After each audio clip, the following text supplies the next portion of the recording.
Welcome to Time Traveling Team, the weekly podcast where we review every story of Doctor Who right from the very beginning. I'm Paddy. And I'm Tricia. This week we follow the Doctor and Jo as they're caught up in a burgeoning war in frontier and space. We'll be discussing the Doctor, the companions, and the villains, and give you our thoughts on the story as a whole. We'd also love to hear your thoughts on this story. So, in order to join in the discussion, you can check us out at Time Team. That's TIMETEAMP on Facebook, Twitter, and Instagram. Or you can email us at timetravelingteam@teamproductions.com. Now, though, it has been a while, so we'll get back into it at a nice leisurely pace by recapping the story. Off you go then. I will. Episode 1.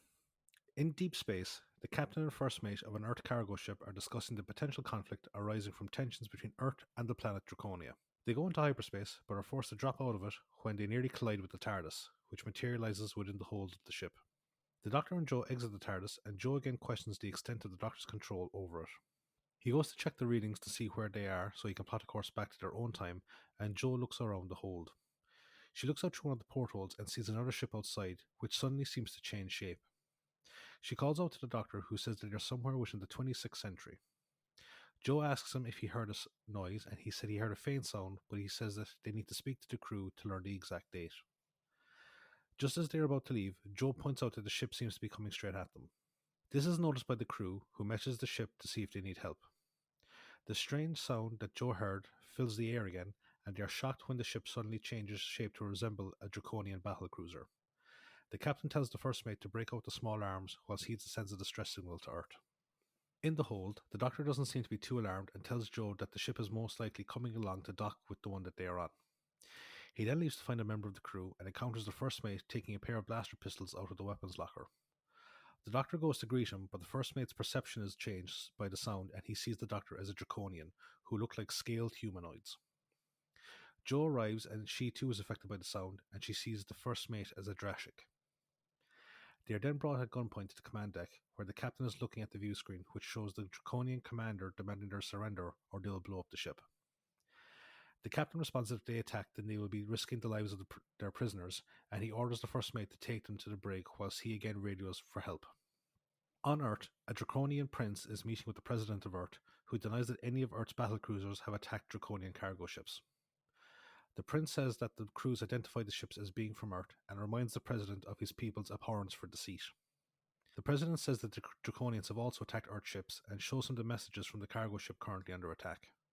The prince then gets into an argument with General Williams, the commander of Earth's military forces, over the retaliatory nature of the attacks, but they are interrupted by the president, who tells Williams to oversee the rescue force being sent to the cargo ship.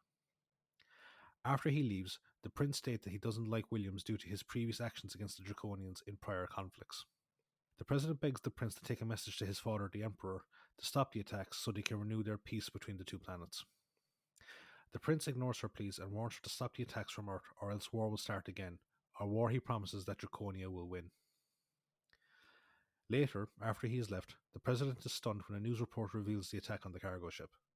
The report also releases a statement from the leader of the party in opposition to the president, calling for the government to stand up to the Draconians. Williams returns and the president asks how the news got out, and he says that the media picked up the distress call as well. The president asks when a rescue party will arrive at the cargo ship, and William angrily replies that it will be soon, but it will be too late by then. Another news bulletin announces a second Draconian attack on a cargo ship. William reads out a report that there has been anti-Draconian riots in several cities, including a Draconian consulate being burnt to the ground, and effigies of the president being burnt as well. They are then informed that the rescue ship is pulling alongside the cargo ship. In the brig of the cargo ship, Jo asks what is going on, and the Doctor realizes that they have arrived during the rise of Earth's galactic empire and its conflict with the Draconian Empire. He says that both Jo and the crew were affected by some ultrasonic hypnotic frequency that affected their perception. Jo then says that before they can do anything else, they need to find a way to escape the brig. Meanwhile, the captain and the first mate take up positions at the airlock and watches a flame from a cutting torch begins to slice through the hatchway. Unbeknownst to them, it is a pair of Ogrons operating the cutting torch. The first mate rushes to the brig to collect the Doctor and Jo in order to use them as human shields. He arrives just as the Doctor finishes using his screwdriver after reversing the polarity to act as a magnet to opens the door. He leads them at gunpoint to the airlock and they watch as the Ogrons break in.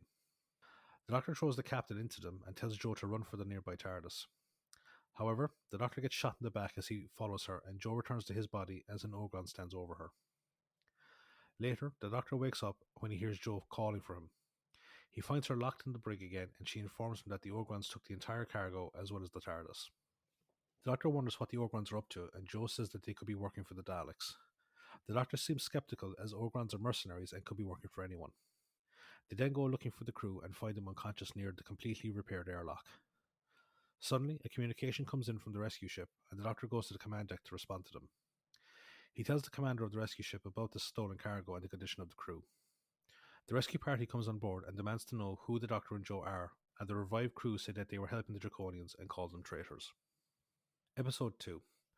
Jo denies the accusations, but the commander of the rescue ship orders him to be taken to the brig of the cargo ship.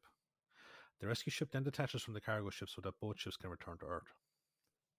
In the brig, Jo tries to come up with a plan to escape to force the crew to take them back to Earth, but the Doctor gently reminds her that they're being taken there anyway. Jo asks why the crew can't seem to remember the Ogrons, and the Doctor says that their memories of seeing them have been erased, leaving them with their memories up to the point where their first encounter of the Doctor and Jo. He says their only chance is to get someone in authority to listen to them once they reach Earth. Jo seems overwhelmed with the fact that they need to find out who is behind the Ogrons' attacks, and for what reason, and where they also took the TARDIS, having taken it along with the rest of the cargo. The President and General Williams are informed of the impending return of the ships, and Williams says he will go to meet them. The President reminds him to report his findings to her immediately after he's interrogated the Doctor and Jo. Later, he returns to the President and informs her that they are Draconian spies gathering information on Earth's forces for the impending war. The President has them brought to the building so that they can be presented to the Draconian Prince later. They are brought into a holding cell where the captain of the rescue ship advises them to be forthcoming with their information rather than have it extracted by force via a mind probe. The Doctor puts a worried Jo at ease by recounting a previous adventure that he was subjected to several mind probes but managed to destroy them due to the improbability of the stories he told them. In the President's office, the Draconian delegation listens to the testimony of the crew of the cargo ship. Again, they deny any attacks made by Draconian vessels, but Williams informs them of the capture of the Doctor and Jo. The President has them brought in, and the Doctor denies having any involvement with the Draconians. He insists that a third party is pushing Earth and Draconia into war, but Williams orders him and Jo to be taken away. The Draconian delegation leave in anger, saying that they will report what has happened to the Emperor. Williams vows to the President that he will get the truth from the Doctor and Jo before long. Meanwhile, the Doctor and Jo are escorted back to their cell, and the Doctor says that they need to get out so they can try and avert the war that is about to start. He tries using his sonic screwdriver to get them out of the cell, but it sets off an alarm and they resign themselves to their captivity for the time being. At the Draconian embassy, the Prince and his aide discuss the accusations. The aide suggests that there may be a plan being acted out on the Emperor's command without the Prince's knowledge for the sake of deniability. The Prince, however, says the Emperor would not do anything so dishonourable. The aide then suggests that they organise for the Doctor and Jo to escape so that they may be brought to the embassy where they will be safe due to its diplomatic immunity. The aide calls the President and requests that she bring the prisoners back to her office so they can interrogate them to show that they are not agents of Draconia. The President agrees and orders for them to be brought to her. As they are being escorted, the escort party is ambushed by a squad of Draconians, and in the confusion, the Doctor gets separated from Jo and he is captured by the Draconians. Jo is recaptured by the guards and she tells them about the abduction of the Doctor. In the President's office, Williams demands that the Draconian embassy be banished from Earth. The President refuses, though, saying that she wants to keep diplomatic relations open between the two factions and orders him to ensure that no word gets out about the abduction. She then has Jo brought to her, and she and Williams demand that she answer their questions. Jo insists that they are not working for the Draconians and that the Doctor desperately wants to stop both sides from waging war. Williams says that she would have to be subjected to the mind probe, and Jo defiantly says that it won't make a difference. Meanwhile, the Doctor gives out to the Draconian Prince and his aide, saying that their actions have only made them look more suspicious. The Doctor tells them about the Ogrons, but the Draconians believe that they are acting under their orders from Williams. They order the Doctor to reveal what he knows, threatening to use their own mind probes on him. The aide orders him to be taken away, but the Doctor throws the guards into them and flees from the embassy only to be captured by a squad of Earth guards. He is then taken back to the cell where he tells Jo what happened, but she suddenly informs him that she can hear the same sound as she heard on the cargo ship. Outside, a squad of Ogrons attacks the building, but the Earth guards perceive them as Draconians. The Ogrons then break into the prison and force the Doctor and Jo to follow them at gunpoint. Episode 3. The Doctor and Jo are led out of the prison, but the Ogrons leading them are killed, allowing them to make a run for it. However, they are soon recaptured as the rest of the Ogrons are beaten back by the Earth's guards. Meanwhile, Williams reports the attack to the president, who is reviewing footage of more anti-Draconian riots throughout the planet. Williams insists that they launch a preemptive strike against Draconia, lest she be removed from her power for hesitating too long. The president momentarily accuses him of being one of the voices calling for her removal, but he reminds her of their friendship and she apologizes. He informs her that senior military officials, as well as the opposition party, will take matters into their own hands unless she acts quickly. She agrees to cut off all diplomatic relations with Draconia and remove the Draconian delegates from the planet, but will not launch a military attack without definitive proof. Williams says that they will need to use the mind probe, and she reluctantly sanctions its use, but only on the Doctor. Much to his annoyance, the machine reveals that the Doctor is telling the truth, and he orders the machine's power output to be increased, but it overloads when it cannot break the Doctor's mind. He is returned to his cell, and he tells Jo that he is alright, and suggests that they might have been better off letting the Ogrons kidnap them, as it would have led them back to the TARDIS. They resign themselves to waiting for another kidnapping attempt, but a guard enters and takes the Doctor to meet the President. At the President's office, she once again begs the Doctor to tell the truth, and he tiredly insists that he has. She informs him that he will be sent to a penal colony on the moon without trial. She says that Jo will be kept on Earth in the hope that without the Doctor around, she may tell them what they want to know. The Doctor arrives at the penal colony, but with a group of other political prisoners. He is informed by one of the other prisoners that those sent to the moon are sent there for life. The governor of the colony then arrives to inspect them and lays down the rules to them. He orders the Doctor to be given a prison uniform and leaves the rest of the orientation to his chief guard, Cross. After the orientation is finished, they are informed by an older prisoner that Cross is actually a trustee and therefore a prisoner himself. The prisoner who came with the Doctor, whose name is Patel, recognizes the older prisoner as Professor Dale, a fellow member of the Peace Party. Dale then takes the Doctor to get a prison uniform. He is taken to the rec room where he inquires about the previous escape attempts and asks Dale to give him as much information about the prison layout as he can. Patel eavesdrops on them as he starts to grow suspicious of the Doctor. He voices these suspicions to the Doctor along with Dale, who think he's a government plant. He tells them about the outside influence pushing the two sides closer to war. Back on Earth, the President and Williams are reviewing a pair of criminal rap sheets apparently belonging to the Doctor and Jo, which include crimes such as fraud, robbery, and assault. The crimes all originated from the planet Sirius 4, whose delegate has arrived to take them into custody. The President summons the delegate in, but she is unaware that it is actually the Master.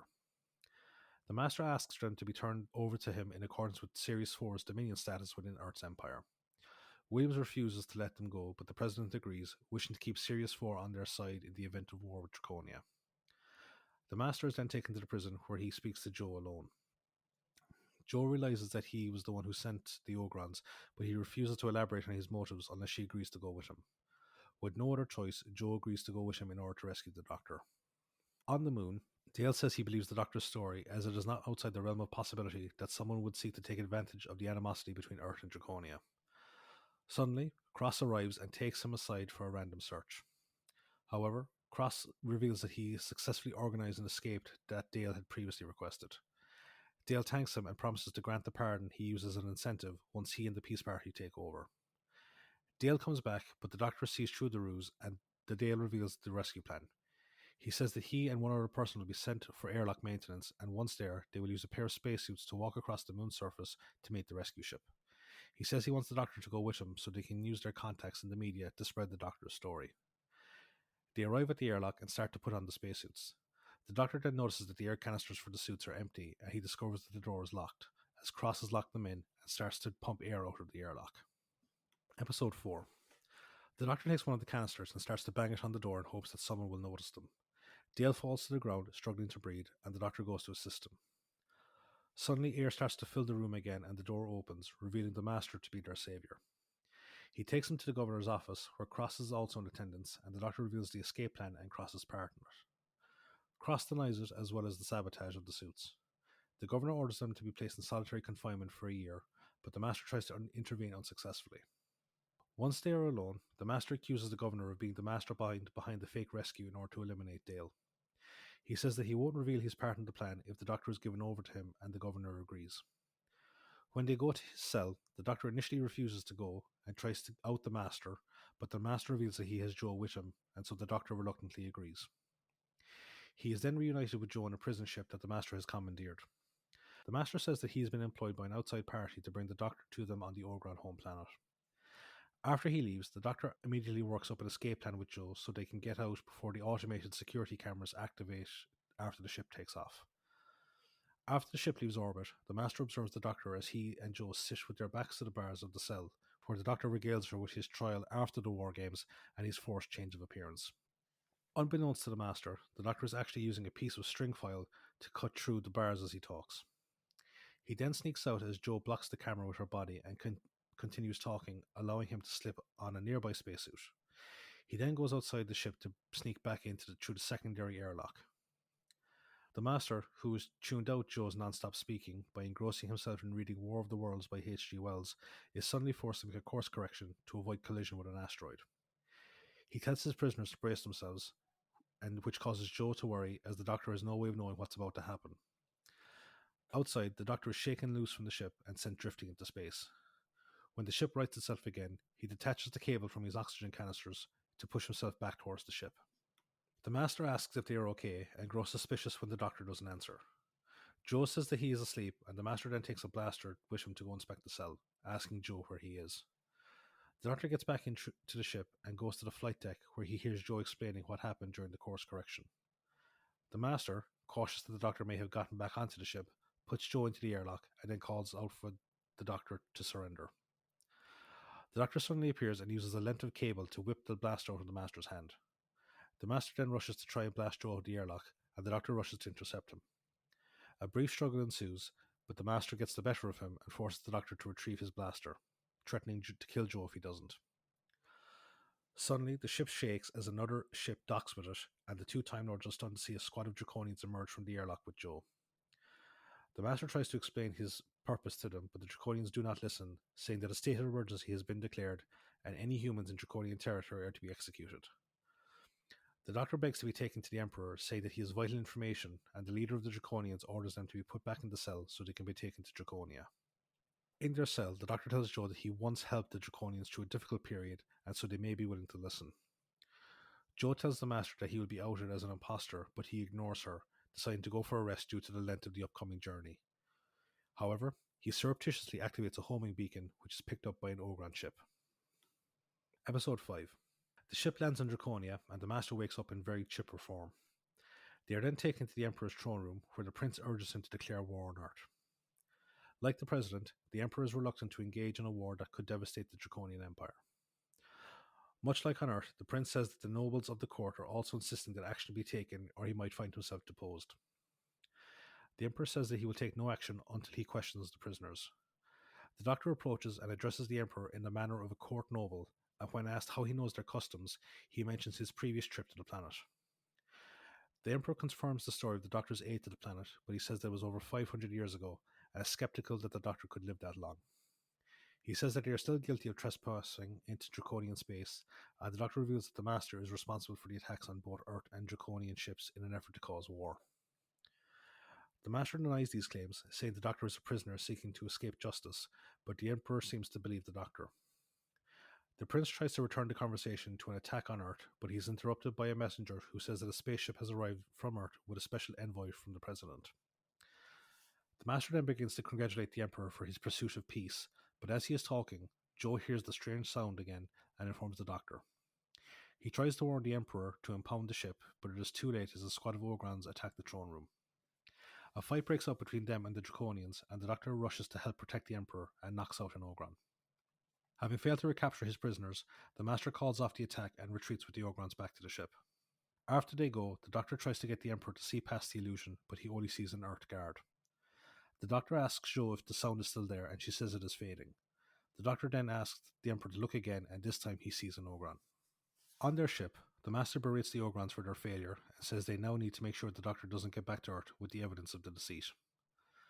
Back in the throne room, they fail to get any information from the Ogron, and the Doctor says a mind probe won't work either due to the Ogron's limited intelligence. The Emperor says that they should contact Earth with their information, but the Doctor says that they won't believe them without proof, as they might think it to be a trap. The Prince says that both empires are on the verge of war, and any ships entering the other's domains could start the conflict. Jo, after being allowed to speak by the Emperor, much to the Prince's chagrin due to their customs, suggests using the Master's abandoned ship to go back as it belongs to the Earth colony. The Emperor agrees and sends the Prince with them as an envoy. Later, as they are en route back to Earth, Jo feeds the Ogron and warns the Draconian guard to be wary of him. She goes back to the flight deck where the Prince and the Doctor notice a ship following them, which is actually the Ogron ship. The Master says that they need to try and recapture them, but they must be prepared to kill them if necessary, lamenting that he cannot do it in a more personal fashion rather than a long-range attack. The Doctor hails them, and the Master impersonates an Earth officer, saying that their ship has been reported as stolen, and he orders them to let them dock with them. The Doctor agrees to slow down, but only so he can identify the ship. As the ships draw closer, the Master orders the Orgons to fire on the Doctor's ship. The Doctor attempts to take evasive action as the ship is bombarded with missiles. The Prince demands that they return fire, but the Doctor says that they don't have any armaments. Suddenly, the Ogron from the cell appears, having broken down the door and killed the guard. The Doctor wrestles with him and inadvertently hits the speed controls, causing the ship to slow down and allowing the Master ship to get closer to them. The Doctor and the Prince manage to subdue the Ogron, and Jo goes back to check on the guard. She sees the Ogrons enter the airlock and tries to stop them, but to no avail. The Doctor and the Prince arm themselves and get into a firefight with the Ogrons. However, they are recalled when an Earth battlecruiser approaches and they take Jo with them. The battlecruiser hails them and the Doctor begs them to stop the Ogron ship from leaving, but the captain insists that they allow them to board as their ship was reported stolen. On the Ogron ship, Jo says that the Master's plan has failed, but he shows her the rescued Ogron prisoner and tells her that no one will listen to the Prince due to the current hostility towards Draconia. His words prove to be true when at her office the President tells the Doctor and the Prince that she cannot accept their story without proof. William says that he will not allow them to take any vehicle to go to the Ogron planet, overruling the President using military jurisdiction. The Prince says that Williams won't help them because of his hatred for Draconia, claiming that Williams destroyed a diplomatic ship from Draconia which caused the previous war. It is revealed in their argument that both ships were damaged in a neutron storm as they travelled to the meeting point, with both of their communications arrays being destroyed. Williams thought that he had been led into a trap, as the Draconian envoy travelled in a battlecruiser, but the Prince reveals it was unarmed and was a ceremonial vehicle befitting the stature of the noblemen who travelled in it. Williams apologises for his actions and offers to lead the expedition to the Ogron home planet. Meanwhile, the Master's ship arrives at the Ogron planet, and the Master takes Jo to his temporary lair, where he also has the Doctor's TARDIS. He then attempts to hypnotise her, to use her as part of a trap for the Doctor, but Jo resists by repeating nursery rhymes to block off his attempts.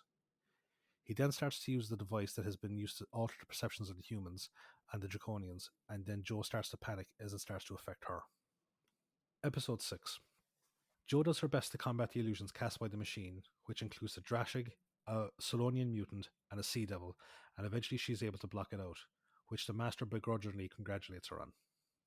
He then has her taken away as reports come in of another raid on a pair of Earth ships, resulting in the destruction of one of them. Jo is placed in a makeshift cell in a cave and given some food. Once the guard leaves, she uses the spoon that she was given to dig into the soft cell of the cave near the bars of the cell. The news of the attack reaches Earth, and the leader of the opposition party uses it to whip the citizens of Earth into a frenzy. The footage of the rally is being watched by the Doctor, the Prince, and the President in her office. The President laments the fact that they do not have proof as Williams arrives and informs them that the scout ship is ready to go to the Ogron planet. En route, they are attacked by a Draconian battlecruiser. The Prince offers to try and speak to them, but the Doctor says there is no time, and Williams orders the ship to go into hyperdrive to avoid destruction. However, one of the drives was damaged, and the pilot says they need to repair it before they can get back on course. The Doctor volunteers to go out and fix it, as the ship still needs to be manually piloted. Another Draconian ship approaches, and Williams alerts the Doctor, who rushes to finish the repairs. He manages to get it done and get back inside just as the Draconians attack, and William orders the ship to go back into hyperdrive. They eventually reach the planet, but the pilot warns them that going further into the atmosphere might undo the Doctor's repairs, but he says that they need to risk it. On the Ogron planet, Jo manages to escape her cell and makes her way through the corridors, avoiding patrolling Ogrons until she gets back to the Master's room. She steals the perception machine and then uses the radio to send a message on a broad frequency informing any ship within range of the Master's plan and urges them to report back to the respective empires. The message is picked up by William's ship and they begin an approach to the location it's coming from. The Master then arrives and reveals that Jo fell for his trick. He allowed her to escape, knowing that she would try to get a message out, informing her that the radio is only a short-range transmitter and can be only picked up by an orbiting ship. He tells her that the Doctor has arrived and activates a homing signal to trick him into believing that Jo is guiding them in. At that moment, the repairs on the drive fail and the ship is forced to land away from the Master's base, forcing him to send an Ogron patrol out to look for them. The Doctor leads the Prince and Williams and his men towards the base, unaware that they are being observed by the Ogrons. They are suddenly ambushed by Ogrons and a firefight ensues. Suddenly, the Ogrons flee as a large worm-like creature appears on a nearby ridge, and the Doctor says they can use the confusion to continue. The Ogrons rush back to the base and are berated for their cowardice by the Master, who says that they will be punished by their own masters who are now approaching the planet. The arrival of their ship is witnessed by the Doctor and the others who go to investigate it. As they make their way towards it, the Doctor feels that they are being watched, and his feelings are confirmed by the arrival of the Master and a group of Daleks. Williams orders his men to open fire, but several of them are killed before the Doctor tells them to stop. They are then all taken back to the base. In the base, the Master asks for the Doctor's life to be spared, but only so he can see the destruction of Earth in the war. The Daleks agree and leave him in the Master's custody, whilst they go off to prepare their own forces to take over after the war ends. The Doctor, Williams, and the Prince are then taken to the cells, where they are reunited with Joe. Joe gives the Doctor the perception machine in the hopes that he can use it to escape, and he begins to tinker with it. He then tells Williams and the Prince to get back to their own worlds to convince the governments of the truth. The Doctor then uses the device to convince an Ogron that he is a Dalek, who flees in terror after he opens the cell doors. Meanwhile, the Master asks to be given Earth to rule over after the Doctor is killed. The Daleks agree, and once they are gone, the Master mocks their gullibility as he intends to rule the universe himself.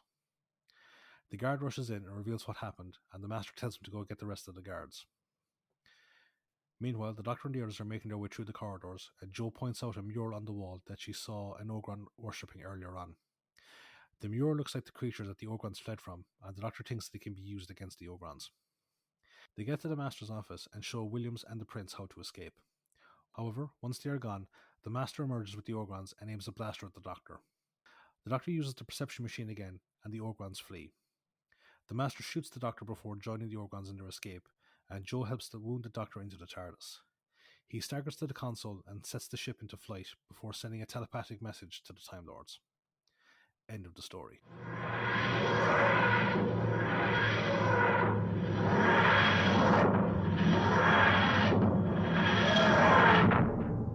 So, now that we have left you in amazing suspense, we're going to go over to the trivia spot and see what Trisha's got for us this week. So, fire away.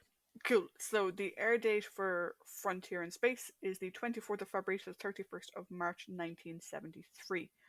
Writer for this story is Malcolm Hulke. It is the 7th of 8 stories written by Malcolm. His previous stories were The Faceless Ones with Derek Ellis, The War Games with Terrence Dix, Doctor Who and the Silurians.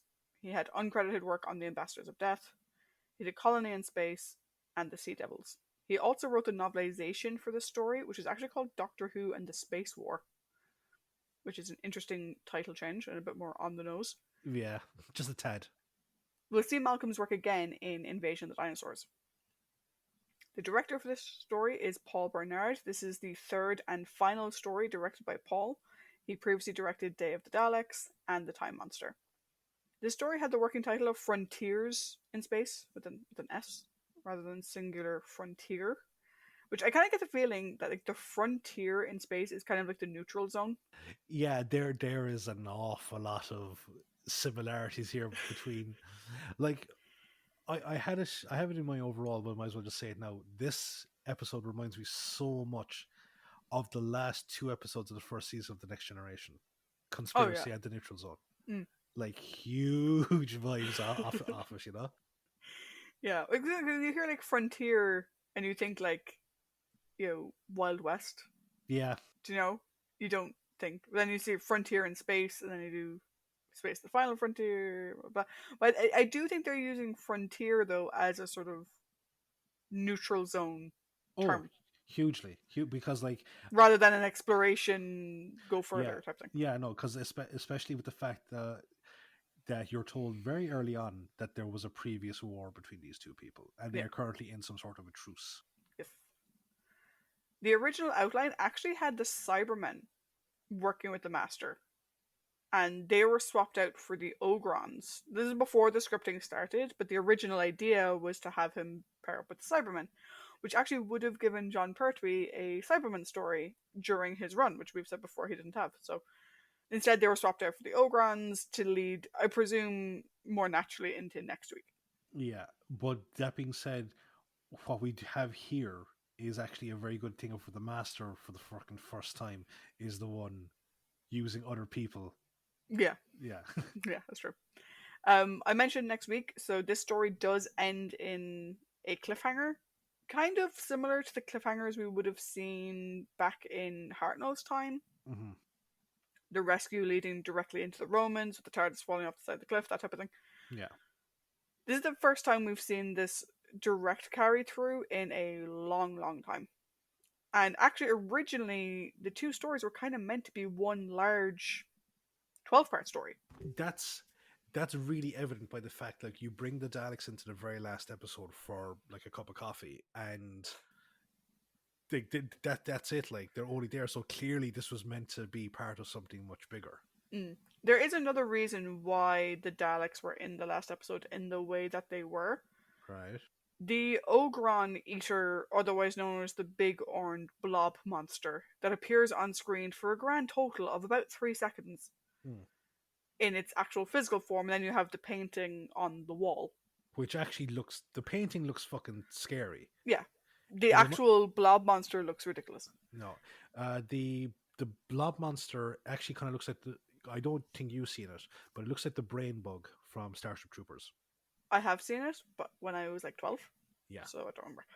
Basically, originally the Ogron Eater, as we call it, so the blob monster, was meant to be the end of the episode. As in, it was meant to come back. The Ogrons were obviously meant to see it because they were afraid of it and whatever. Barry didn't like the way it turned out. Apparently, it was really, really bad, and the only way to correct it was to do pickups during the filming of the next story, Planet of the Daleks, which was directed by David Maloney. So David Maloney actually directed a lot of the pickup shots for this story, even though Paul Bernard still has full credit. David Maloney did do a lot in it. In terms of pacing, there was a lot that was sort of redone, as we said, but they also cut out a bit. So episode 3, the bit after the reprise. So the president's assistant, who is Sheila, who never gets named in the episode as we saw it, was actually meant to go on and talk about the tensions between Earth and Draconia. She was the one who revealed that Williams had destroyed a Draconian battlecruiser in his youth, not realizing it had been unarmed. So there was like this whole thing Yeah.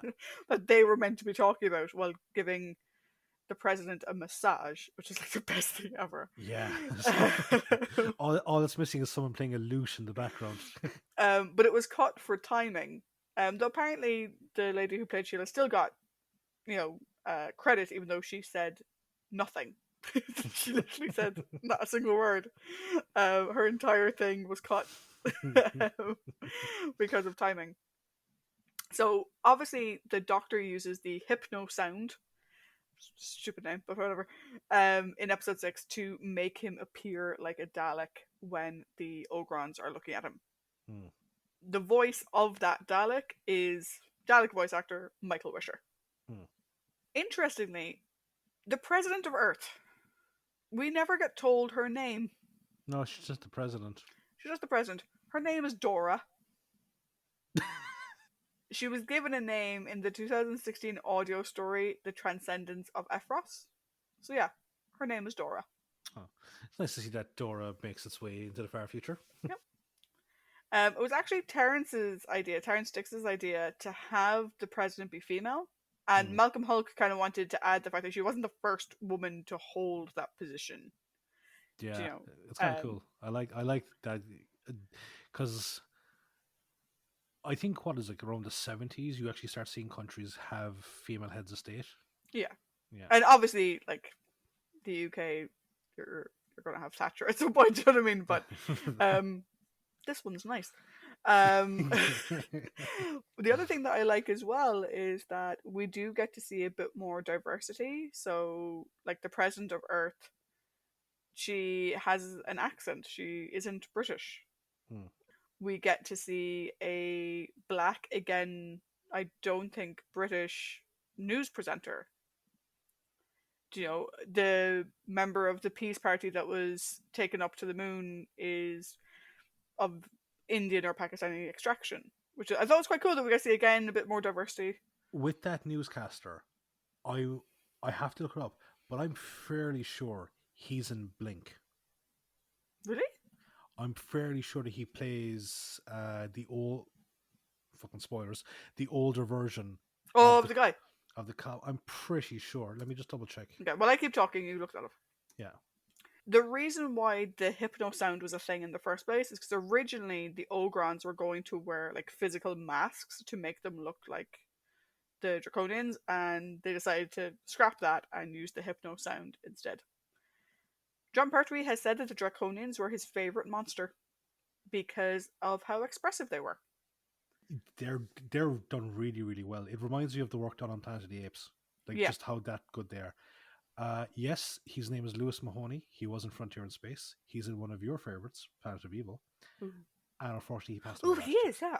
Unfortunately he passed away last year. Oh, boo. Yeah. Yeah, sorry. So, yeah, Draconians, John Pertwee loved them because you could actually act with them. Yeah. Like they have a very Eastern flair to them, like in terms of like their mannerisms, their style of dress. I suppose the fact that they're dragons or they're kind of things like that as well. But the prosthetics for them are incredible. Yeah, particularly consider that in this story we also have the Ogrons, who I think these Ogrons are better than the Ogrons we've seen in the past. They do look better. But, like, John Pertwee gave the example of he hated acting with Ogrons because there's very little they can do with their faces.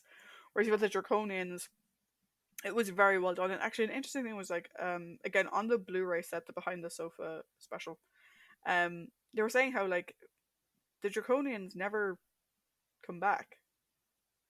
This is it. Such a waste. It's well, I was going to say like it was like the Sea Devils and the Silurians, but obviously they come back. They come back. Yeah, but like particularly with those, like they put so much time and effort into so many prosthetics. Mm-hmm. Because it's not like you just have. It's not like Daleks where you have 3. Yeah, no, just what, like at least half a dozen. Yeah, if not more, and all the prosthetics and all the costuming for for 6 episodes, but for one story. It's crazy. Actually, they remind me of dragon like or lizard like versions of Jedi Master Ki-Adi-Mundi from Yeah. yeah. No, I get it. Yeah. Come here, because you said you watched it on the Blu-ray and I watched it on an older version. Was the intro for like episode was it 4 or 5? The intro music was it? Yeah. So I didn't include this, so I wasn't sure if people would notice, but we'll talk about it now. The intro music is different because it's the intro music that they had in Australia. Right. So when that collection was gathered, they had, for some reason, that version instead. Right. I don't think it ever happens again. Could it be because because I fast forwarded through it? So could it be because maybe this was any of these episodes missing at one point? I don't know. I don't know if it was missing, but they clearly pulled a version of it that had been an export version rather than the normal version. Maybe they only had it in black and white, and Australia had the color version. Yeah. I imagine it's something like that. Yeah, like I didn't actually hear it because I fast forwarded through it.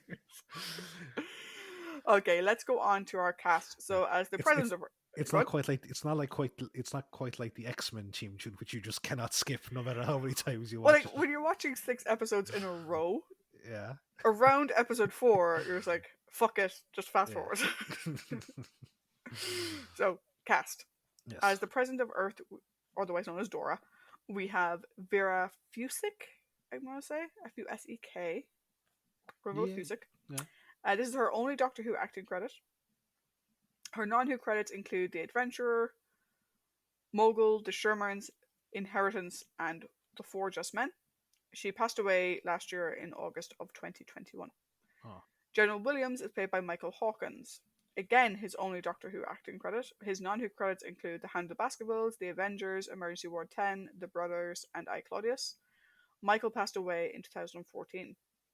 As the Draconian Prince, we have Peter Burrell, his, again, only Doctor Who acting credit. His non-Who credits include The Jump, London's Burning, Sharp, specifically Sharp's Company, where he was Don Marino, which I think is Teresa's dad. Teresa's uncle. Uncle, yeah. Yeah. Melba, Angels, Alexander the Greatest, and Honey Lane. Peter passed away in 2004. I was nearly going to call him a bastard because I thought he shot Harry Price, but then I realised, oh wait, no, he shot the soldier after Harry Price. Lastly, in his final appearance, we have the Master, played by Roger Delgado. This is Roger's final appearance as the Master.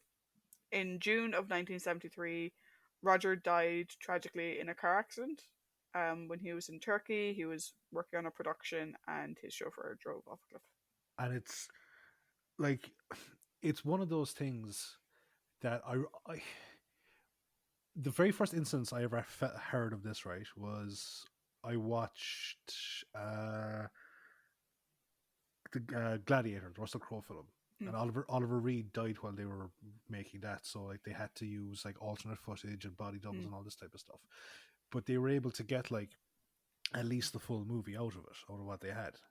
Where, and like, so every so often, like, you know, when you see like more movies where actors had died on set, like The Crow with Brandon Lee, there was always, the whole thing was done so much so like that, oh, it's like, oh yeah, that's like a body shot, or that's an extra shot, or that kind of stuff. Here though, it actually kind of, it upsets me a bit because of the fact of how rushed the whole thing is, because obviously maybe there was more shots to be done or whatever, because he literally just shoots the Doctor and it's flash and he's gone. You don't even see him run away. Well, like, that wasn't because of Roger passing away. Because obviously, I mean, this aired in March of 1973 and he passed away in June. Oh yeah. That was likely because he wasn't really available for the pickups, maybe, that they were doing for the following episode. What's really devastating, though, is that he was meant to have one more story. What would likely have been the final story of the next season, which would have been John's final story, which ended up being Planet of the Spiders, was meant to be a story which wasn't scripted yet. It was just a brief outline. It was called The Final Game. And, you know, the Master would have died, you know, and the Doctor would have regenerated. And I don't know if they confirmed whether the Master would have regenerated or not, but it was their way of sort of closing off that arc between the Doctor and the Master. Again, Final Game has very sort of, I think, Holmes and Moriarty vibes to it. And unfortunately, you didn't get that. So Roger's last story, and we'll get to it when we're discussing the character, but it's kind of sad because, like you said, it clearly wasn't the end they had planned for him. And like, you actually saying that now, because that's the first I've ever heard of that, to be honest with you, right? About a planned story. And because, like, obviously he makes appearance again during the Tom Baker era, albeit in a much different form. And had they been able to do the Final Game, it would, like, the appearance of the Master there wouldn't be so jarring. It would be like an awesome surprise, but it wouldn't be so jarring as to like how we got from that frontier to that. If we had that story, we'd kind of go, all right, you know, that seems a bit more kind of like continuity or whatever you want to call it. But like, again, it's just unfortunate that not to be. Yeah, and like, you know, there's a couple of stories that sort of go around. I mean, one thing that's very clear is that the John Pertwee unit crew, you know, so John, Katie, Nicholas, Richard Franklin, and John Levine, they all were very close to Roger. They were a very tight-knit group, and they were all devastated, understandably, when Roger passed away. A lot of people have said that the reason Katie left was because of Roger, and that isn't true. That would have been planned already. And even John himself, I think they kind of knew that, like, the next season may be his last. The way he describes it, he wanted more money and they basically said no. But that Roger passing didn't really help. No. Do you know that it wasn't the same experience without Roger there? Mhm. And not even without Roger there, because he wasn't in all the stories, but knowing what happened to him. So we've gone on for quite a bit on this, but Yeah. it is his last story, and we won't be doing a rambling for him because we don't do ramblings for villains, as it were. No. But yeah, R.I.P. Roger Delgado. Mm. And I've actually just realised that of the main cast that we're going to be discussing, the only cast member still alive is Katie. John Levine. Isn't in this story. Oh, sorry. In this one, Yeah. sorry. I thought you meant the unit No, crew. And I'm John, like, John and Richard are still there. yeah, because I had this argument with someone before, like that John Levine like was definitely not dead. No, John Yeah. Levine is fine. Oh yeah, of this one, yeah. In this story, all the yeah. characters we're going to be discussing, the only one still with us is Katie, which is quite sad. Mhm. It's actually a real bummer note. Well, okay, I suppose we bring things back up again. Yeah, go on. I was saying John Levine celebration. I can't remember what number birthday he had, but over Christmas he had his birthday. So happy birthday, John! Belated. Yay! Yeah. Another random piece of trivia that I didn't put in. Yeah. The boots that Jo wears after she gets her like black bathrobe type thing. Mm-hmm. Katie Manning designed those boots That's pretty because cool. she can't wear flats because John's too tall. So apparently she designed those boots. Cool.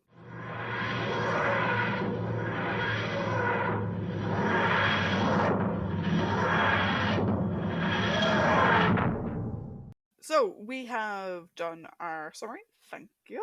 We have done trivia. Thank me. And now we're on to our character discussion. So we have the Doctor. We have. I don't know how you set these up, right? So I did companion Jo Yeah. on her own, and then I did prominent characters of the President of Earth, General Williams, and the Draconian Prince. I just left the Master as the villain. Yeah, that's how I have it as well. Okay, cool. Because for once, I didn't actually check with you before before I put mine in. So, Paddy, the Doctor, thoughts? Really doesn't like Ogrons, does he?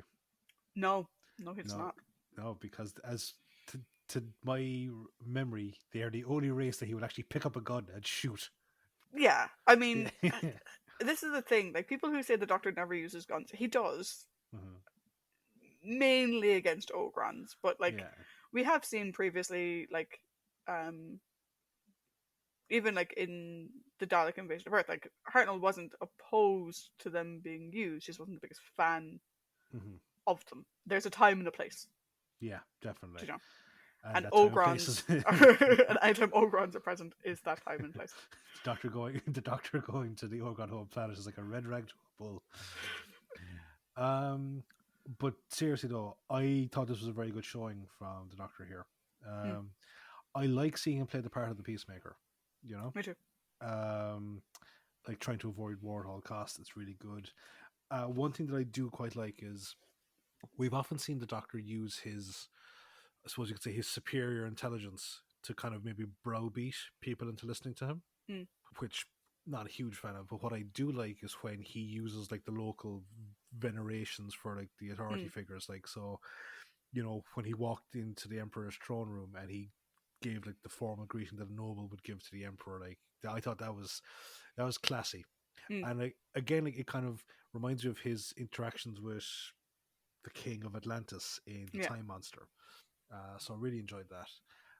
I also like the fact that, you know, he's willing to risk himself for people that want him dead. You know, because like he's willing to, like, you know, put everything on the line to avoid a war between two races that clearly don't have any time for him. Yeah. Again, like, and also just like risking himself, you know, like going outside to repair the ship, because like I'm pretty sure he could quite easily pilot that ship, but he didn't want the pilot to risk his life. He said he'd go out and do it instead. So thought that was pretty cool. And also, I know you do like a checklist, but will a notebook suffice? It works. Yeah, because like he's there at the start going, I just need to get the readings from the crew. And he's just there with like a notepad and a pen. It kind of reminds me again of Hartnell's, like having like jotting down his little notes and trying to figure things out. Yeah, I agree with everything you said. I think the Doctor is very compassionate in this story, and I love the way he is with Jo. Yes. Again, I have been critical of their relationship in the past, but I think in recent stories it's kind of grown from strength to strength to strength, and like me being critical of it in the past doesn't mean that I'm not critical now. Hmm. It's because it shows there's been development Yeah, well, like those criticisms are still valid for. for those stories, Yeah. but like what's great is that we see the character dynamic develop over time. Hmm. Like even when he's telling her about the mind probe, and he's sort of joking with her about like, oh well, I said that I was going to meet an elephant and a pink whatever, and Yeah. just putting her at ease and keeping her calm and stuff like that, which I think is great. Hmm. We didn't have too much of quote unquote science doctor here, but we had a lot of intelligent doctor. Yeah.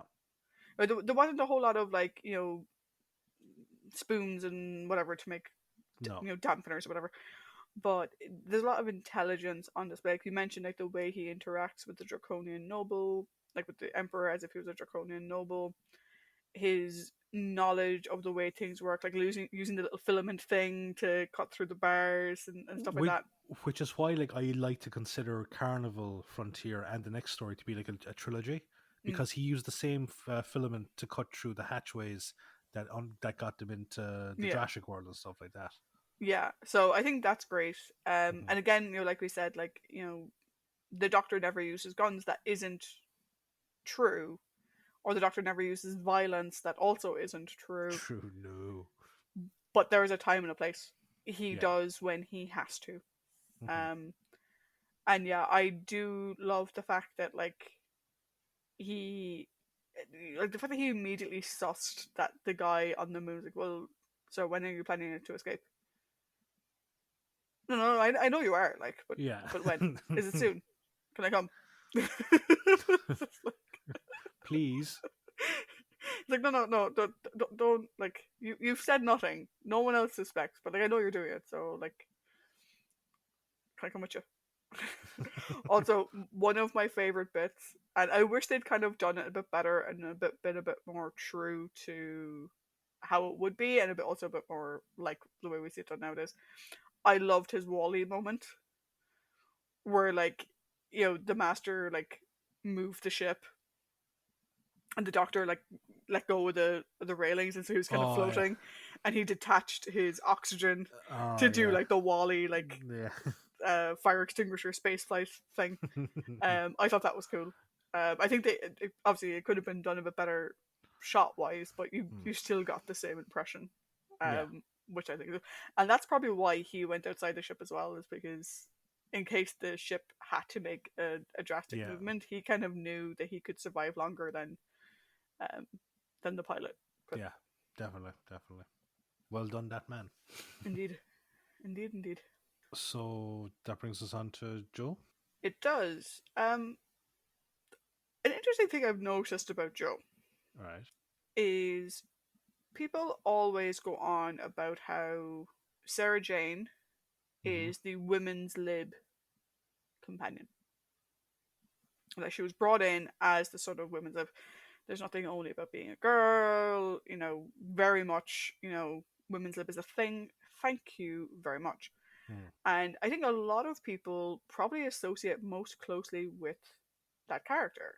Yeah. Even though, I mean, Liz Shaw certainly had her fair bit of it, Mm-hmm. though she never used the words women's lib, to be honest. I think Joe has now used women's lib more times than Sarah Jane ever does. Yeah, definitely. Yeah, because I actually, yeah, she says that to the Draconian Guard, doesn't she? Yeah. I Yeah. was like, but this isn't the first time she said it either.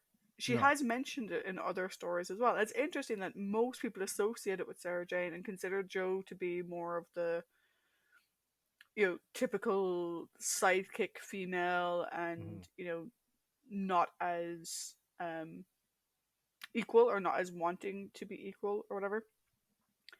But I find it really interesting that I think she actually goes on about it more than Sarah does. I had an image came into my head there just now. Do you remember you sent me kind of like a compilation video of major crimes?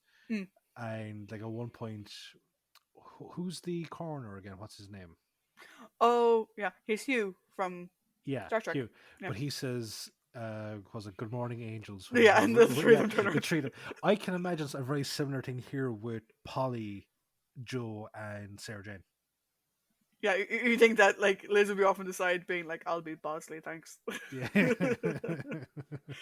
um, but yeah, I can see that too. Do you know? yeah. Well, but it was just an interesting observation I had. Jo is great. Mm. She continues to go from strength to strength to the sad point that her strength of being able to get out of any prison she finds herself in is used against her. I actually have a note about that in my comments about the Master, but like I actually liked that. I Mm, like that he has enough respect for her yeah, to realize he can use her intelligence against her. yeah, I thought that was great. I actually loved the fact that the master couldn't use hypnotic suggestion on her. That And the was fact that great. she clearly was like, okay, the last time, it's a lovely throwback to when they first met, which would have been Yeah, in both of their first stories. But again, it's showing that development and how much she's grown. That she's like, no, I looked into it, yeah, because and to what avoid it, you just have to keep your mind focused on fucking other shit. So I know plenty of nursery rhymes. once was enough. Thank you very much. And I Yeah, love the fact that the Master's like, I hate nursery rhymes. yeah. And the fact that again with the hypno sound, even though she is seeing a drashig, she's seeing a sea devil, she's seeing the other thing I've forgotten. Oh, Um, Solonian mutant. yeah, she is also still being like, no, no, no, fuck you. Your hypnotism isn't going to work on me anymore.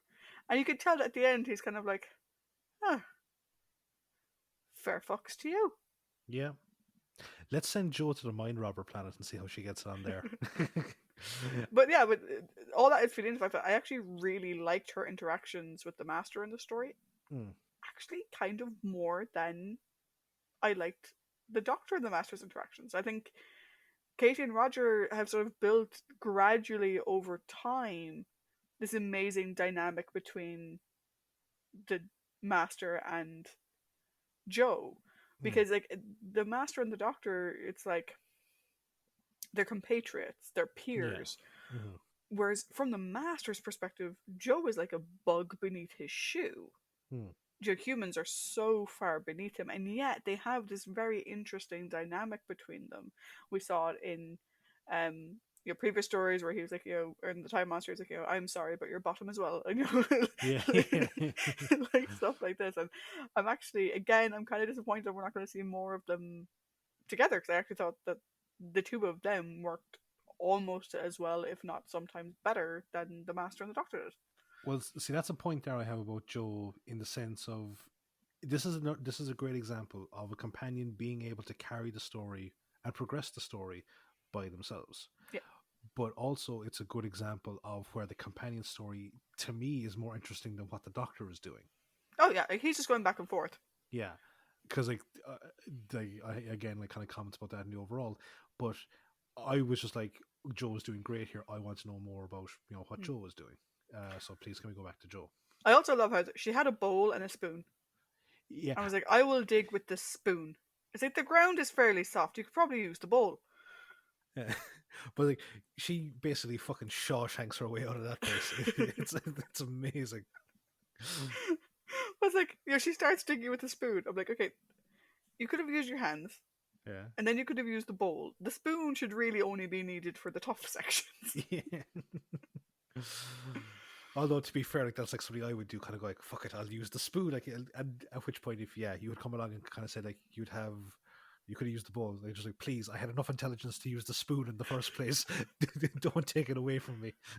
What did you think of the doctor's reaction when she told him, "Oh, the hypno sound doesn't work on me"? Because he kind of looks at her, kind of goes, "Ah, Yeah, that's great." I, It's like he's pleasantly surprised. that's like you finally finding out that I can understand new math. Good point. uh, yeah, ain't gonna happen. Or Ain't gonna. that you solved a Rubik's cube by Yeah, yourself. possibly might happen, but yeah, no, it's and like had it been earlier in their relationship, he might have made like a slightly condescending remark.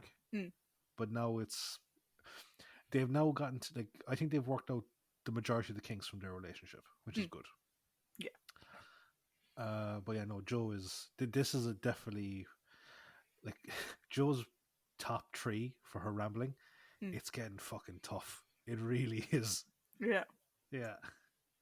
So we have the prominent characters. indeed we do. Mhm. So there is the President, General Williams, and the Draconian Prince. Sound like characters from a fucking board game.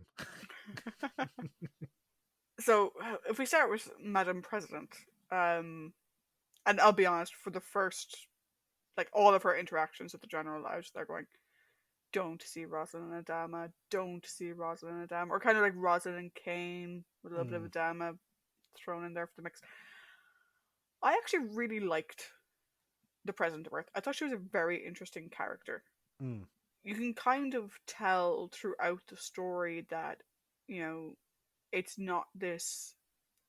While it is like a vaulted position, mm-hmm. it's not like sometimes we see in particularly futuristic stories. You have the president or the leader of a planet, Yeah, and it's almost as if, well, no, we all voted for this one person and whatever. But here, like, there is an opposition party.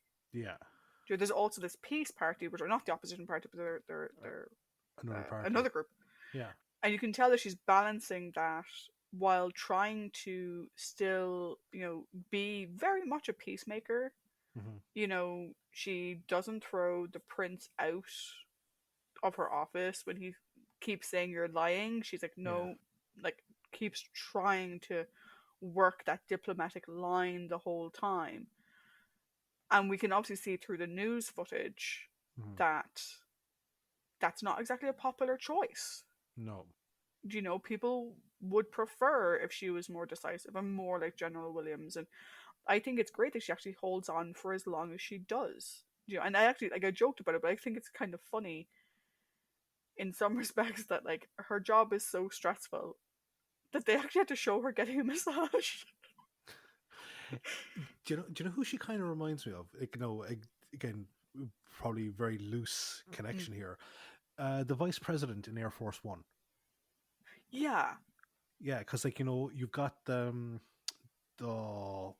Dean Stockwell's character. I can't remember what position he is, but like Mm. he's going around gathering up all the support so that she can sign the thing that'll give the injunction where the vice president takes over, and forcing her to sign it and like saying if you don't do it, well, like I can get a majority vote and all this type of stuff, and she refuses. No, the scale is a bit different, Yeah. but I think the message is entirely still the same, which is to try and hold out for as long as possible before you have to make that drastic call. And actually, now that you mention it, I think, I was trying, and like I said, I was trying to either not see Rosalind and Adama and those two characters, or try and see how they would be like. It kind of varied from scene to scene whether I saw it or not. But I think the example you just gave there of the vice president and him, Yeah, forgotten his title, I think is probably, is he the Secretary of State? I'll check. Go on yeah. anyway. Anyway, I think the relationship between General Williams and the president is actually them. Do you know? Yeah, Where she's trying to do the right thing, she's trying to follow the rules, she's trying to stay diplomatic or whatever, and he's just like, no, fuck them, blow them out of the sky. It's very similar. But you also have that moment where Williams is like, I'm your friend. yeah. I actually really like that part. I did. Mm. He's the defense secretary, so Defense actually, secretary. it's Yeah. it actually makes more of a sort of Yeah. But I think comparison. because, like, again, you get the feeling that, like, the defense secretary in Air Force One, he wasn't trying to undermine her. He was No, like, this situation require, like, that falls to me because it's this. It's not that he thinks she can't do her job, it's just that he doesn't think this particular instance is her job. no, and like again, there's I suppose like there's the symbolism of the message of the sense of like Earth is a start is it's like a fledgling empire, so they have to show like that they're not going to Mm. be cut. They're not going to like back off at the first sign of an obstacle. Much like the US, they don't tolerate terrorism or terrorist attacks, regardless of what the potential damage, like getting rid of the president, that type of thing. Yeah, and if So you look at it again from the other side, like from a sort of British colonial perspective, yeah, you have the whole thing with Sirius 4 and the fact that it's not a colony anymore. it's yeah, It's a dominion, and she can't tell them what to do.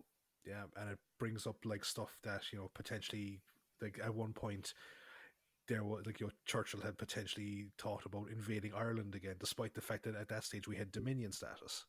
Yeah, because he wanted his Yeah, fucking ports back.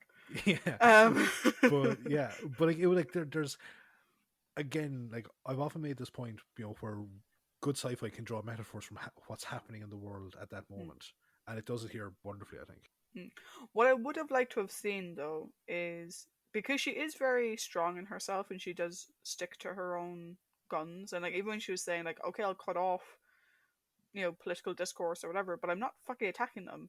Hmm. Like I'll cut off diplomatic relations, but we're not attacking until you have evidence because fuck that.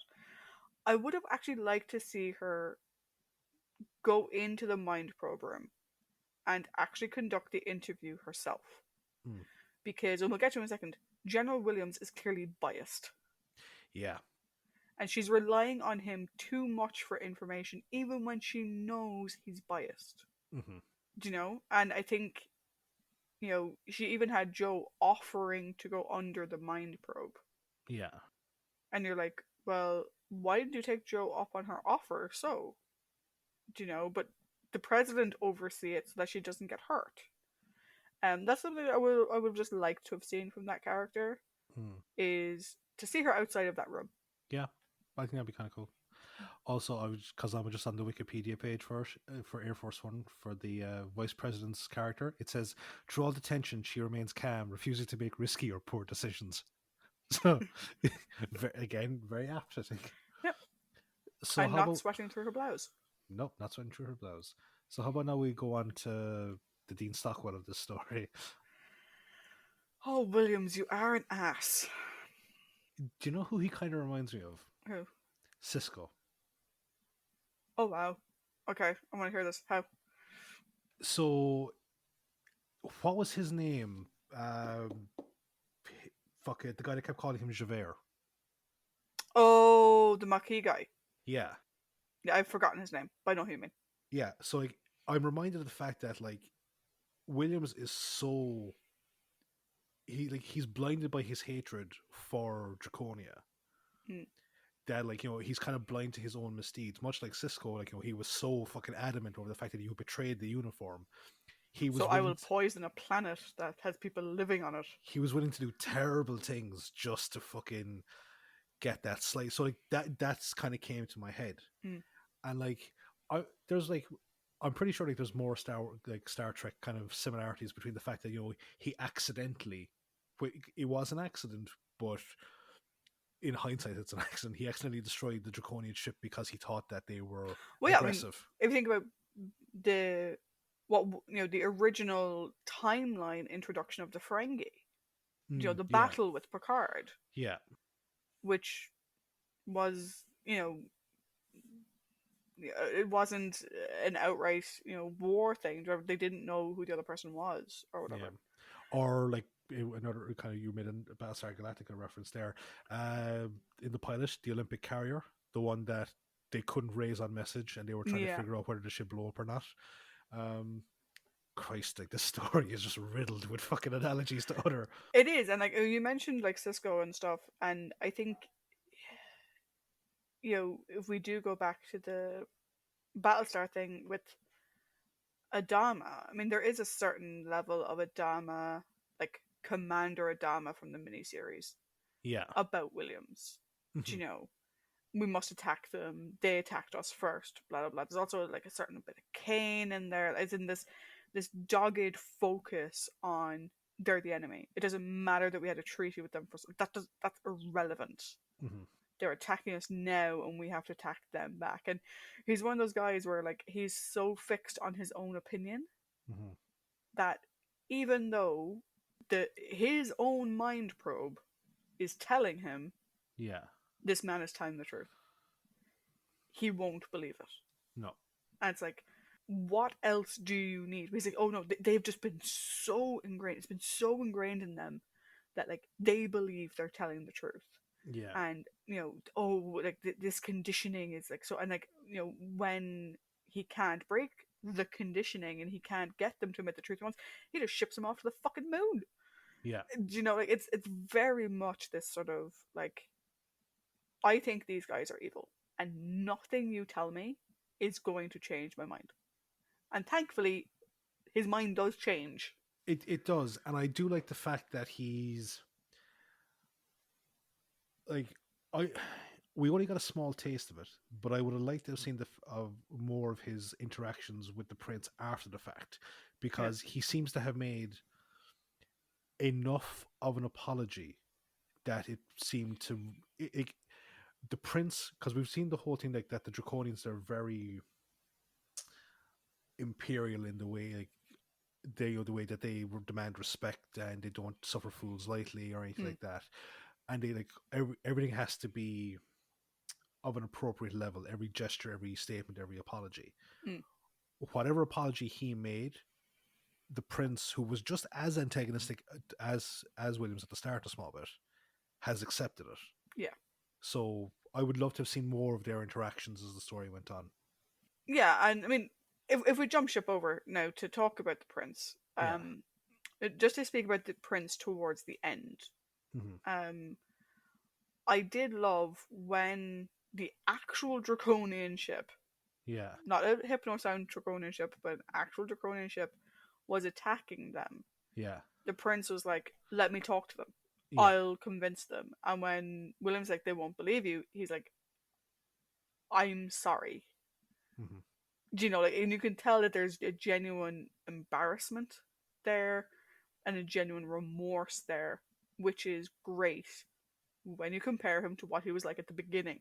Do what I think is even better than that Mm, is before, just as they leave and they're saying like goodbye to the president, he goes, "My life at your command," yeah. which is the thing that He they says to to the emperor, Denver, which yeah. is the thing that the doctor says to the emperor. Mm, So like that to me, I thought was a fantastic character moment. yeah. But when you have the fact that Williams was being such a dick to him, Yeah. Yeah. and they have that sort of thing where he's like, fuck. Like, I'm I'm sorry, dude, like Yeah. shit. And it's such a contrast to who we saw at the beginning, Fair. because at the beginning he was such a child. Yeah, there's a huge element of like kids in the playground going, "Nah, huh, yeah, huh," between the two of them. Yeah, like Williams at least presents himself with more of a military bearing, Yeah. whereas the prince comes across very much like, I'm with Starfleet and we don't lie. Yeah. Like, Yeah. Oh I'm a God. draconian and Yeah. we don't lie. However, you're saying the exact same story I am, so you're clearly lying. Like, you just called me a liar and said I make it up, and no, no, no. You're like, it's this childish back and forth, and like, both sides are guilty of it, that neither of them even consider the fact that they could both be wrong. Yeah. And like it's this I think because again of the Eastern style Mm, that or the Eastern aesthetic that the Draconians have, you almost had this like kind of weird like isolationist view, like when Japan got opened up to the world again after mm, like blocking foreigners off for so long.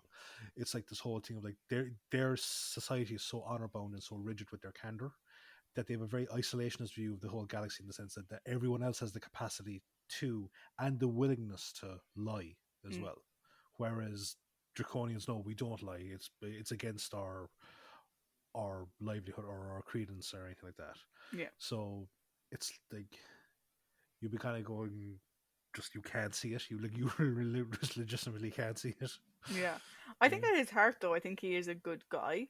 I Oh, think he's just so caught up in, and potentially even, I mean, I don't know. I got this sense, I don't know if you all that, like, his position as um a like ambassador, yeah, you know, I kind of get the sense that was a lot of nepotism, and maybe he actually wasn't ready for it. hugely because his aide seems to have like his aide seems to be the one that's kind of guiding him towards their own things. Trying to make him see sense in that regards. Yeah, you kind of get the sense that, like I said, I think he's a good guy at heart, but I think he was too young or too young at mind to Hmm. be in the position that he was. Yeah, no, I'd agree. But I also agree with this in the thing as well, where you're saying he's a good person at heart because, like Williams kind of saying, like I'm not going to be the one that would overthrow you. I'm just warning you. Yeah. He does the same to his dad. Like, and he stands to gain from his dad being deposed. Yeah. It's like I could be made emperor, and like again, going with that aesthetic, like there's an awful lot of fucking sons of emperors that want to jump the line, or even like if you go back to the Roman Mm. emperors, things like that.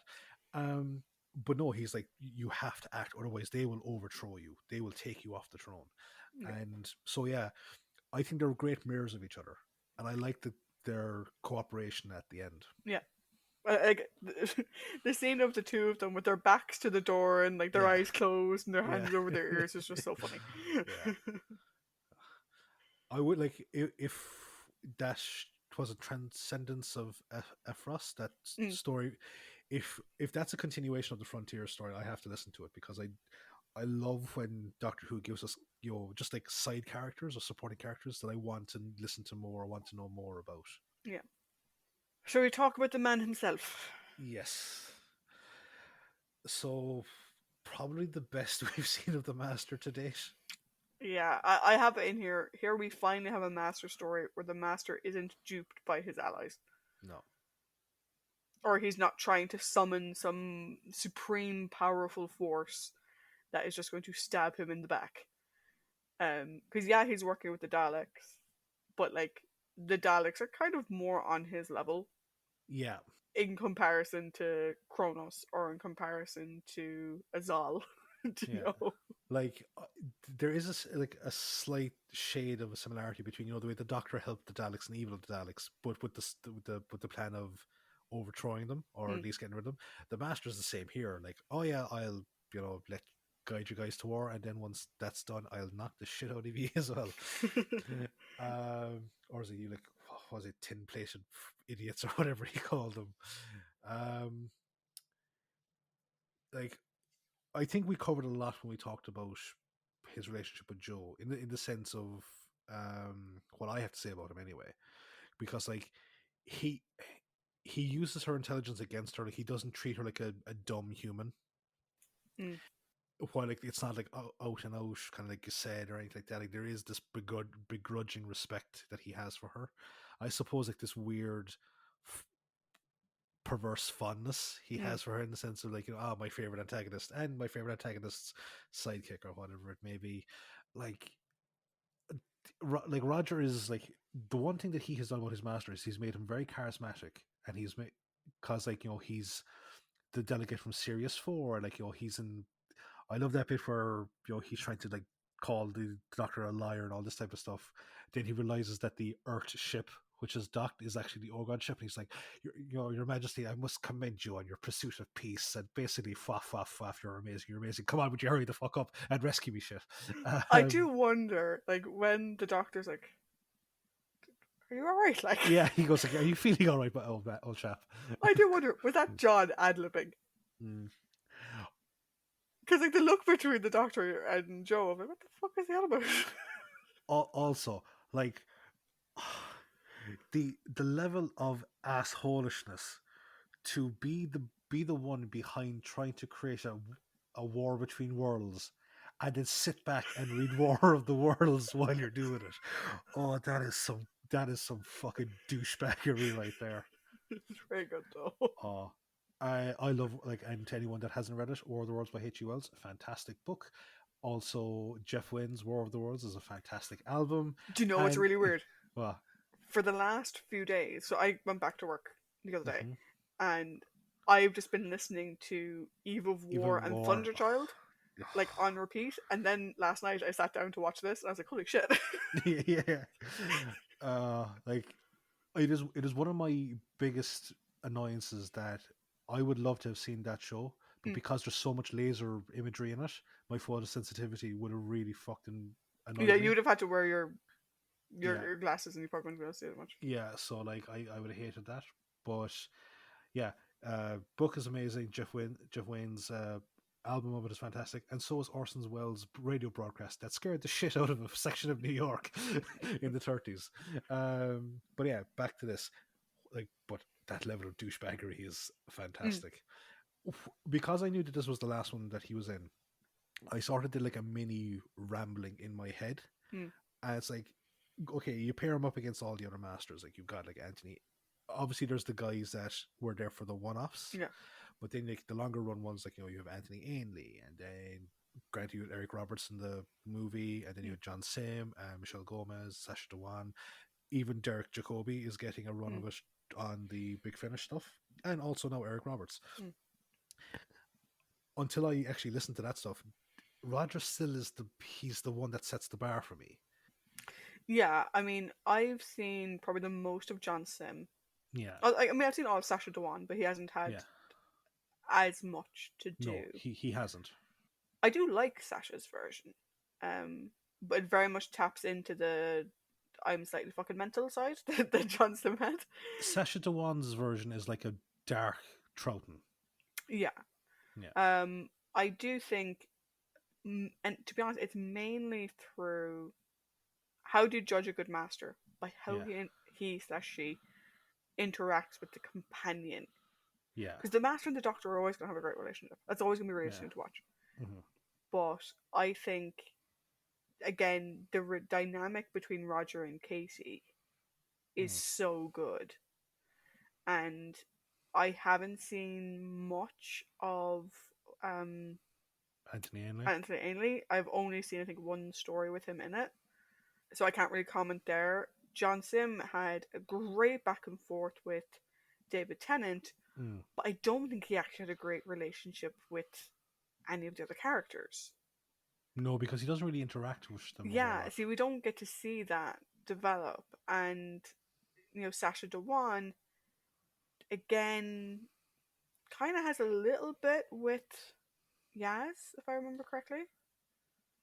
Um, It's a bit teeny weeny, I think. I think if you're to go with the modern equivalent, you're going to look at Michelle Gomez yeah, I and was going to say, like, the other big person that I've seen that sort of has actual conversations with the companion that aren't, "Mwahaha, I'm an evil bastard," is Michelle Gomez with Clara. yeah, And Bill to an extent, but mostly with Clara. yeah, But I still think, in terms of that dynamic, I think Roger and Katie together is the best because like, you have this thing of where sometimes you actually get the feeling that the master is like, okay, save Miss Grant, hmm, don't kill her, she's yeah, fine. And other times he's like, no, I'm gonna leave her fucking trapped in the void all on her own.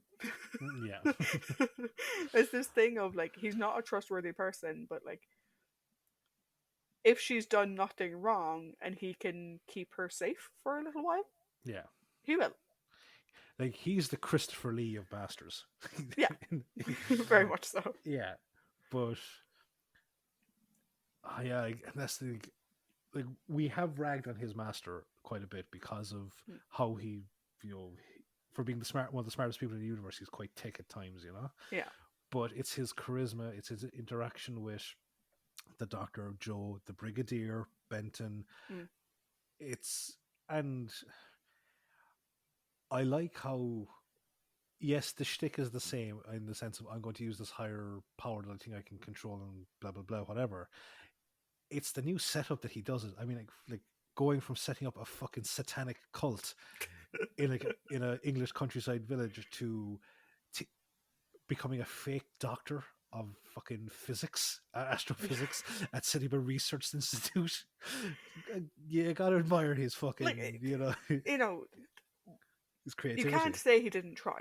No, You know. he really didn't. And what I like in this one is, like I said, it isn't just him being like, "I'm going to summon this great power" and blah Mm, blah blah, and oh shit, I can't control it. It's very much so. Oh no, no, I allied with them. I'm going to stir the pot. They're going to come in.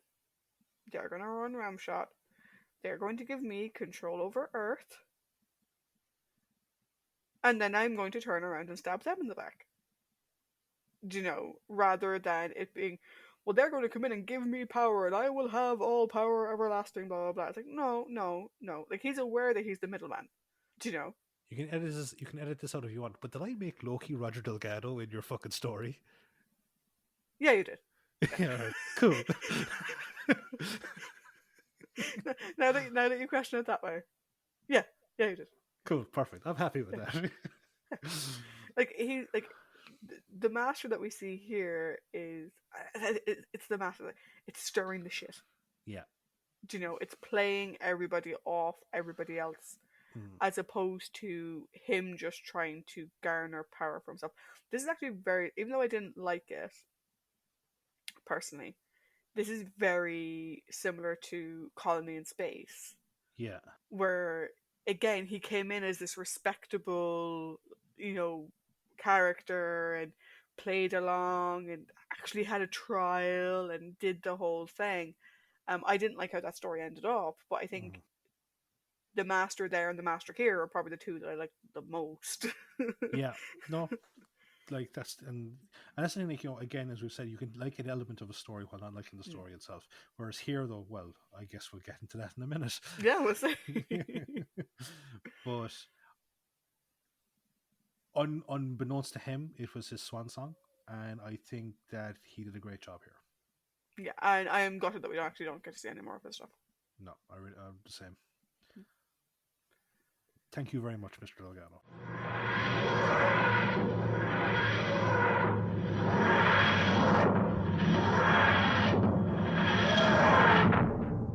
So, now that we have gone through the characters, we're going to give it the story, that is, a score out of 5. So, taking all the elements that we've discussed, Trish, do you want to go first, or will I go first? I'll go first. Cool. I actually really liked this story. I thought it was really good. The acting was good. Supporting characters were very good. The model work, we didn't mention that because it didn't come up in character discussion, but the model work on this was very good. It was.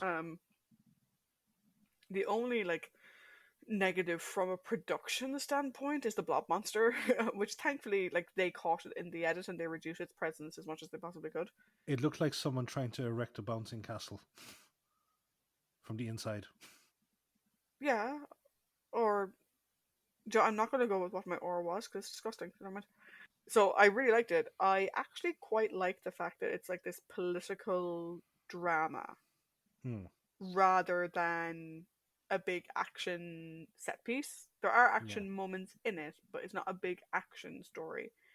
And while it has mystery in it, the mystery isn't really the driving force. It's the political components in it, and this mystery is happening around it, which I find quite interesting. In terms of a score, I gave it a 4. Mm-hmm. On rewatches, it may go up. I don't quite know. There was nothing massive about it that I hated. It just didn't feel like a 5 to me. And part of that may be because it leads directly into next week. I think if next week goes well, this could probably get higher points as a good lead into next week. But if next week doesn't go well, this is kind of like, all this build up for nothing. So I think from my scoring, I couldn't give this one a 5 on its own. I didn't feel it merited it, personally speaking. I don't know what you've given it. But I think it definitely deserves a 4 from me. How about you? Well, as you and a lot of our listeners will know, I do like me some good political sci-fi intrigue. Pushing two empires with a bad history against each other and then lighting the fuse is fucking brilliant when it's done right. And it was done right here. I will say that much. Performances were fantastic from supporting cast and main cast, but the two best performances were Katie and Roger. Hands down. If we had done ramblings for the master, this would definitely be in his top. And once we come around to Katie's one, I'm pretty sure that this has edged out a few of the ones that I had in place. Katie's already. Is getting really hard. It's getting fucking ridiculous. Like, this is approaching Barbara level of fucking difficulty. Which, hands up, I hadn't anticipated. Oh yeah, of course. Neither had I. I was thinking maybe like fucking Peladon. And no, before we started this, I was thinking possibly Peladon maybe her last story.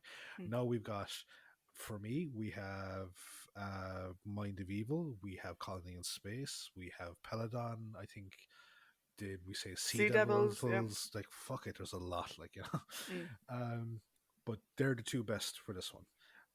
Their chemistry is so good. John was great, and I like that this is, I like that this is the type of story that I think I prefer my Doctor in this type of thing, in this Mm. scenario. As much as it's funny watching John do his best James Bond impression, I do quite like it when the Doctor is having to use all his mental faculties, you know, Yeah. outside of a base and siege thing. You know? Mm. Speaking of base and siege, I read Web of Fear. I finished it, and the novelization confirms that the Great Intelligence just took over Arnold. Arnold hadn't died; he was just still alive, and he just fucking took him over. Cool. Isn't that what I thought? Did I think that, or did you think that? I was wondering because I assumed that he was Oh, dead. you thought he was a reanimated corpse, didn't you? Yeah, that's what I Yeah. thought it was. Yeah. And I was So like, no. yeah. So okay, fine. Yeah, you win again. Great, you got me Yeah. quoting a fucking Bee Gees song now. Thank you very much. So now I do have some critiques on it. Mm. Okay, I think the fact that they knew it was now going to be two separate stories. Mm. I think maybe they should have left the Daleks out of it. Mm. And have them be a nice surprise for the Daleks. I think episode 4, I think the whole thing on the lunar colony could have been scrapped because it adds nothing. Mm. It just felt like a waste. Like the Master could still have come to Earth and could have started taking them back towards wherever the Organ Home planet and be intercepted by the Draconians and have that carry on. I didn't think that was necessary.